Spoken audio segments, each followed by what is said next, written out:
everything is okay lang yan.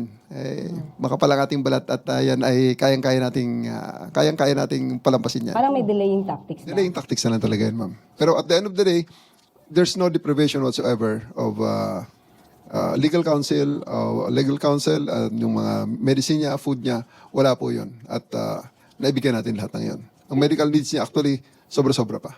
Pero di ba nire-request po na dapat madala daw sa ospital? At that time po, kailangan ba siya talagang dalhin sa ospital?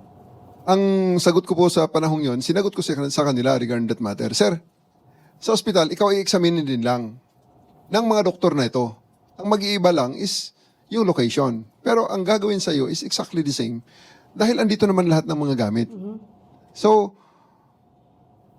sinasabi nila kailangan na ng ECG? full check-up, ECG, pating ECG machine, ipinasok natin doon. Pinasok ang ECG.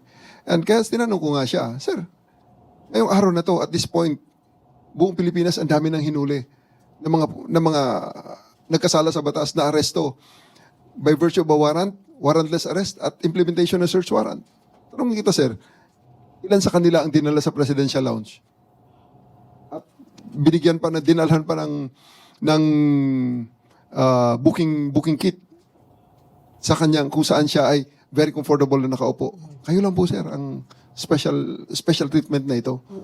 So don't stretch it. Kailangan natin na booking ka. Na until the end ay hindi siya pumayag.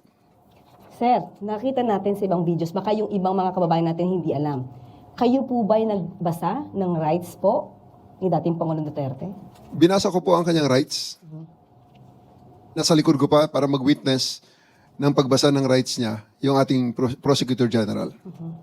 Okay. So, at the time, nung umpisa, hindi ko alam kung hanggang saan po, General Torre, may natanggap ba kayong harassment, physical na panghaharas sa inyo, or verbal? May natanggap po ba kayo at the time? Physical po ay itinulak ako ni Hanelet.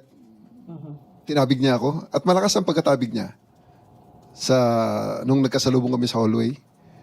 Nasa video naman, minura ako ng kanyang anak. At mismong si Presidente Duterte ay niremind niya ako, magre-retire ako.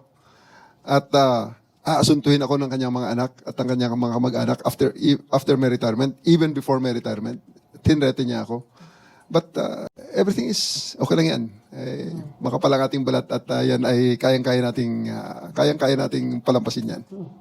Ma'am Jean, meron po tayong ibang miyembro ng kapulisan na nakatanggap din po ng itong klaseng harassment. Pwede po ba niyo ikwento to?